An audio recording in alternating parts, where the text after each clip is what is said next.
Hey guys, I got two Emerald games to cover for you today, and both the lanes we'll be looking at, I end up losing pretty spectacularly, and I think the way I lose is a good message to kind of cover and a good learning point to show how I think a lot of people get stuck in Emerald and have such a hard time climbing an Emerald and fighting through it. I think that a big proponent of why these lanes go so poorly for me is that I didn't have a clear game plan to play through, and due to that lack of game plan, I play with a lot of impatience. That gets me in a lot of trouble. So let's jump into them. First one will be Irelia versus Nasus, and let's break it down. All right, so we're Irelia playing into Ghost, Fleet, Solve, D-Shield, Nasus. This is a pretty tough matchup, and ultimately how we want to think about it is we get outscaled inside due to his Wither and Fleet and his ult damage. We can't really fight him in sides. The attack speed slow and the movement speed slow and Wither will make it impossible for Irelia, who so much of her damage comes from high DPS with her attack speed ability. It just makes it so we can't actually fight Nasus in sides post 2 items, post 11. Very, very difficult. You need a very specific build to make it work. It's very hard. So, what do we want to do then? We don't want to allow Nasus to scale for free. We want to get him behind early if possible, and at minimum, try to deny as many Q stacks and free farm that we can. Ultimately, we're completely fine to look for early skirmishes and make things happen in lanes outside of top because, like we said, we don't outscale him. So we need to play aggressive early and find something, make the game kind of accelerate. With that in mind, how do we want to play the early late waves? There's two main schools of thought, I think, when you're playing against Nasus. And the first one is give him prio early and allow him to push you in. This gives you the long lane, because if we have the long lane against Nasus on the early levels, we can chase him down pretty easily and make things happen. We have a lot of kill threat. We're very potent in a long lane in any matchup as Irelia. Or we take prio early, we look to get a clean reset off and work towards clean scaling. I think either are fine. I think if I took Ignite instead of TP, playing for the longer lane becomes a lot easier to do and a lot cleaner. Ultimately, when the two waves crash, the merge, he's not here, I'm going to take prio. And what you're going to see me do when I take prio, or what I should do ideally, is I want to contest him every time he wants to hit the wave, and I want to keep my Q stacks up. If I get to 4 stacks on my Q, then I can look for a trade here. Really common pattern here is I threaten to Q to this, just to Q to him. That allows me to get something going early. Other thing to keep in mind right now is that the second wave's coming in. So, as with every single laning phase in which you have prio, the second wave is when you need to be very decisive. You need to understand what your plan is. Right now, I'm playing for a third wave or potentially fourth wave crash. Meaning that on the second wave, my goal is to slow push as slow as possible, giving enough time for the reinforcing wave, the wave that's about to spawn, to get here. So I can CS it and I can push it cleanly. Ultimately, now is a perfect time to look for trades because I'm not interested in pushing the wave. I'm interested in just holding it. I should never let him walk up to Q there when I have my E available and a level advantage. So I do okay with holding the wave. It's not beautiful, but it'll manage. And now my goal, as soon as the third wave shows up, is to just shove the wave as fast as possible. And that'll get a clean crash off and give me as much time as possible before the next bounce comes, reset, and come back in. That's the idea behind the third wave crash right now, which is what we're going for. So ultimately, what I end up doing here is I look for this tower dive. And I don't think it's the worst tower dive, but how strategically sound is it, right? We're looking to get Nasus behind early. If I kill him here, I'm gonna die too. I'm gonna go 1-for-1, which might not be terrible. He'll probably lose the cannon, and he might lose a couple of other creeps. He does have TP, and the death timer will be so low because he's so low leveled and it's so early in the game that he won't miss that much. So I'm trading each of us a kill, and he loses a couple creeps. I don't think that's the worst thing in the world. because he would have to use his TP to come back to lane, and I would be able to walk back. But that's assuming I actually go 1-for-1 on this tower dive here. Unfortunately, I completely butcher it, and he gets away, he kills me, he doesn't have to back, he doesn't have to waste TP, and I completely fuck up everything, right? So this is what I'm saying about not playing with the game plan and not playing with patience. I take this tower dive because it's an opportunity that comes up, and I'm playing pressured, and I'm playing from the understanding that I need to make something happen. I need to get an advantage, and I need to get it now. Where I think if I had more patience and I understood, you know what, he has to CS all these creeps under tower. That's not going to be super easy to do. I have the opportunity right now to proxy this next wave or just take a really good reset. I don't need to make something happen this instant. I am under pressure, and I do need to make something happen in the long run, but I don't need to make it happen right away. I don't need to force this so hard.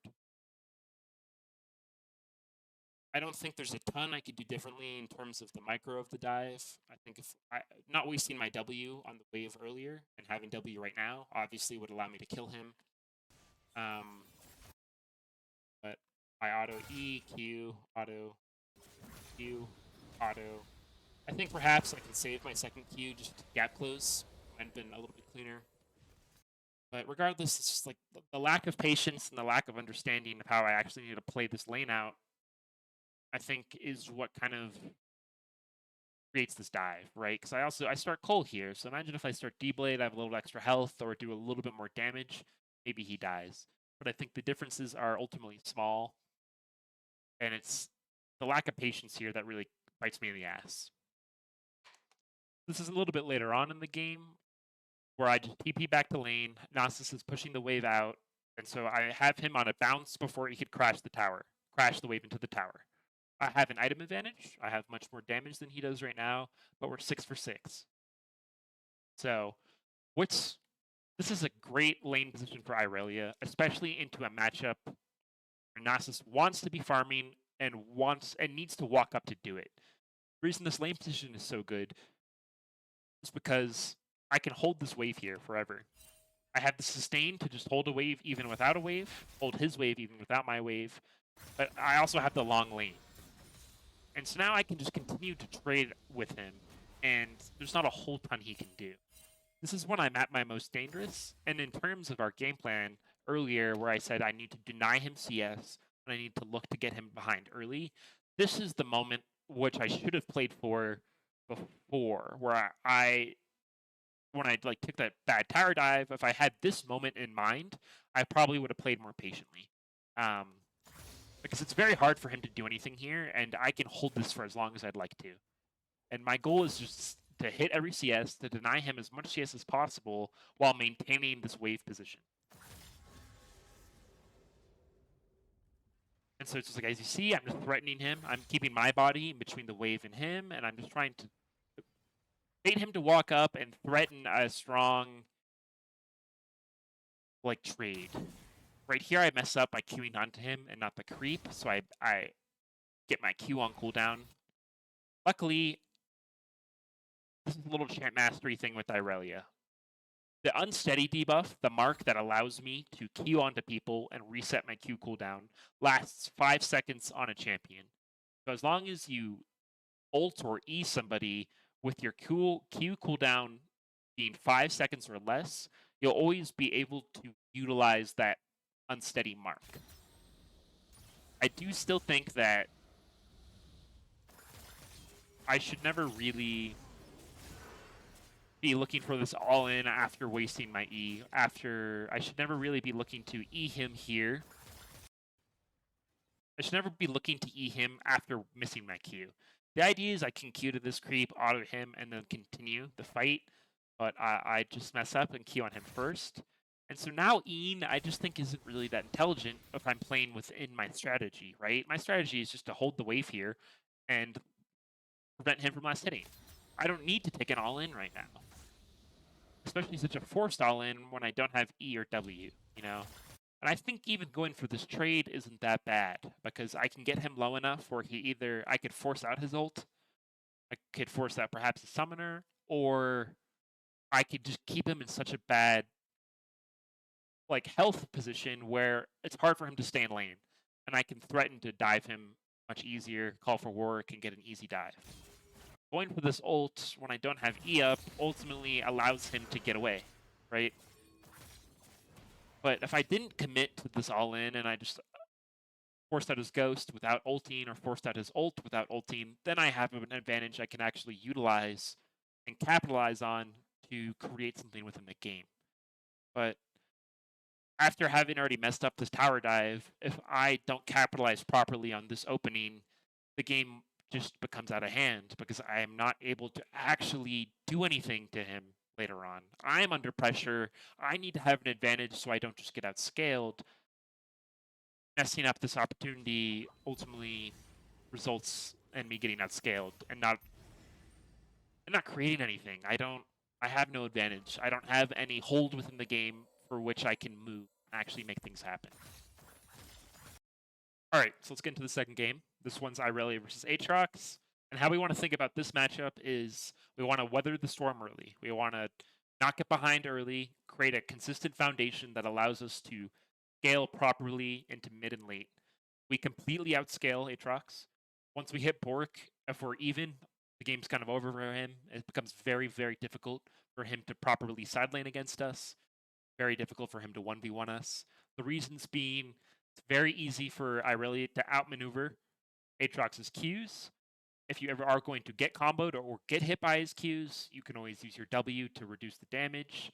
And then once we hit Bork, our sustained DPS and sustain just outmatches his ability to do the same to us. So the goals for the matchup are just scale well, CS well, get XP, get consistent XP, create a solid foundation. That's all we need to do. We don't need to over-interact or get into a fist fight with him early. So, getting into the game, as always, we're always looking to get this ward out early. Simple reason, just jungle tracking. We need to understand where their jungler is, where they're pathing, where they're going to be, especially relative to our jungler. That's how we know strong side or weak side. That will dictate how we play certain matchups, if we can go for prio or not. Then in this game, right, we're seeing like that late ward. Now late ward allows us to see Kha'Zix starting his red, meaning that if we allow the game to play out, Kha'Zix will be pathing towards bot and Rengar will be pathing towards top, meaning Aatrox will be weak side and I'll be strong side. But starting off, we know Kha'Zix can 3 camp and then come straight top. That just allows us to now have an understanding of how the early game might actually play out, allows us to play more accordingly to a game plan, if we're awake enough to actually utilize a game plan. Within our lane matchup specifically, we see now that Aatrox is here with us on the merge, and is going to contest prio. We have the ability to outshove Aatrox in the early levels, on level 1 specifically, because his Q cooldown is so high, and he can't one-shot a wave with a level 1 Q, obviously. But I can continuously use my Q and the attack speed from my passive, play for prio, and play to shut out waves. Here, my brain was completely off, and I was focused on one thing and one thing alone. Can I get prio? And how do I get prio? I get it by auto-attacking and then queuing. But he was thinking about trading with me. So I completely throw any spacing or tethering out the window and go to just hit creeps. And this is, again, when we talked about our early game plan, it was to weather the storm. This is not playing into it, right? I'm not playing to tether around his Qs, so I get completely out-traded on. I get my shit pushed in. And now I'm at 60% HP. It's quite ugly. But even with that bad trade, his Q cooldown being so long, and my ability to maintain shove is just a lot higher, that I can still kind of wrestle back lane control. Now, on this moment, all I'm thinking is like, how do I get level 2? Evidently not. I was thinking, how do I take a terrible trade into Aatrox? How I should be thinking is, if I get level 2, then I can take a strong trade, right? If I didn't waste my Q, got to level 2 first, now I'm in a better position. Regardless of that, I still have control over the wave. Like we were saying before, this is the second wave. I need to be relatively decisive with it. He's trimmed the wave enough where it's okay that my wave is this small, because I'm playing for the third wave crash that's right here. The goal is to allow this wave, his wave, which is like around right here, to get into a position within the lane that I can push it safely without being too contested. The other important thing to keep in mind at this point in the lane is Kha'Zix is not going to his Krugs. He's doing red Krugs, which kind of tells me he's not looking to gank top, because if he does Krugs, he's likely going to do Raptors next. Meaning he's either going to want to path this way, or this way. Regardless, I'm playing to just keep control of the wave.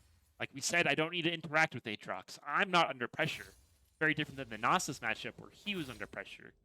In this scenario, all I gotta do is just last hit well. I don't like that E usage on my end because, like I'm saying, my only goal here now is to get a clean crash off so I can get a clean reset.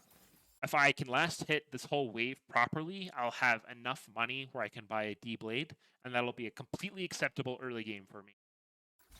But this E, the thing that's bad about it is it's kind of a Hail Mary. And even if I do hit him, one, it's not a great trade because his tower is right here. He can just E under tower range. And two, I'm not playing to dive him. I'm not playing to get him low. I'm not playing to kill him. I'm playing to play a consistent early game that's going to revolve around playing the waves correctly. So I want to hold my E to dissuade him from threatening me. Think when you play with a hook support, Thresh, Nautilus, or Blitzcrank, they have more threat holding their Q than they do just throwing it out every chance they have. Because it dissuades the enemy because they have to play around it. That's why this is a bad E, because I'm not utilizing its pressure in lane to keep him off of me while I just clear the wave. Ultimately, like we were saying, my goal here is just to get this crash off and just to last hit well enough.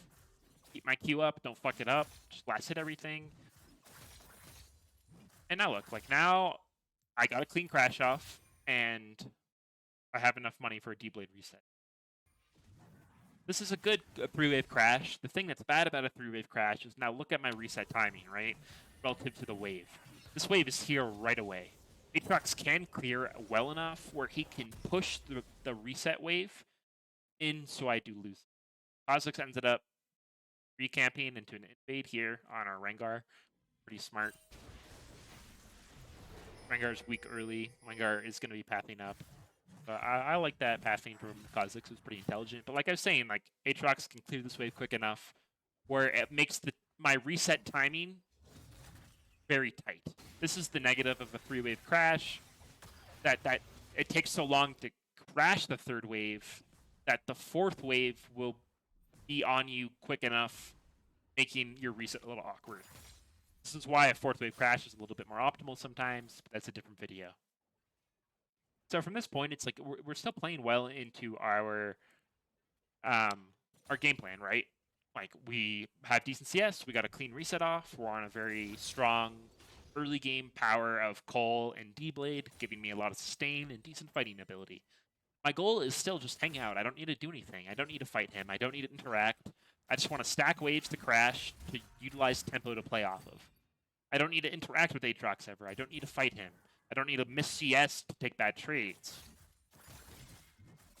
Exactly what I'm doing here. But ultimately, the game plan is now just crash this wave. Because with this wave here, this big wave that's already stacked, he has to standard tower, and I could utilize my tempo to do a lot of things. I could take another reset with the money I'll have, which isn't a great reset, but I could still take it. I could use my tempo to proxy another wave and then take a better reset. I could use my tempo to go get deep vision to keep tracking Kha'Zix. I could crash this wave, then walk mid and make something happen. That's how I play holistic League of Legends. That's how you see the total game, you know, not just your laning phase. It's not just a fighting game. It's not just how do I hit creeps and kill the enemy laner, right? Like I could utilize the pressure I have. I could use my priority, which I've gained by having these 2 big waves here, that Aatrox has to stay in lane to CS them. So while I have that priority, I could use that as tempo to go and affect the map somehow. While still playing in accordance with my game plan of don't interact with the Aatrox, have high CS, high XP, and just create a solid foundation to scale into the game on. Ultimately, I get so locked in on doing damage to the Aatrox, on fighting my lane opponent, on thinking that the only way to to generate a lead and to cultivate that lead is to kill your laner, which is just like, even going 1-for-1 here, I don't like, right? Because I don't need to accelerate the Aatrox at all. I just need to be consistent. I just need to develop I need to take the small victory, small lead. That's all I need. And I already have that, right? He has 19 CS, my 33. There's no way he last hits all of these creeps. He's gonna be down gold. That's all I need to focus on is the small things here. Not tower diving somebody at 25% HP. And this is just that lack of patience. Because I don't have confidence in a game plan that I'm playing through. If I was just like, you know what, all I have to do is a scale here. All I have to do is wait a couple more minutes until I have a little bit better items, until I hit level 6, wait for this wave to bounce back out, and I can fight him down the long lane. I have so much time. I don't need to play under pressure. But I'm just forcing here because all I can see was his HP. All I could see was the fact that I had a mark on him and the fact that if I killed him on a stacked wave, like how great would that be? But it's just such a impatient, angsty play to make here, where there's no way this ever works. You know, even going 1-for-1, like I said, is not that valuable to me here. I mean, if he doesn't have TP, which I'm not confident of, I think he does have it. But if he doesn't have TP, then it's a good play. But it's just not likely to result in anything. So it's, again, it comes back down to the lack of patience that is created from not playing with a game plan, not playing with a strategy in mind, going to set me up for success in terms of the bigger picture of the game. All I got to do is wait till I can side lane him at minimum, and I'm going to be able to apply so much pressure through that. But, well, thanks for watching, guys. I hope that there are some useful lessons that you could take in from this video and hopefully apply to some of your games. All we can do is try to keep improving and grow and learn what we can. Take it easy out there.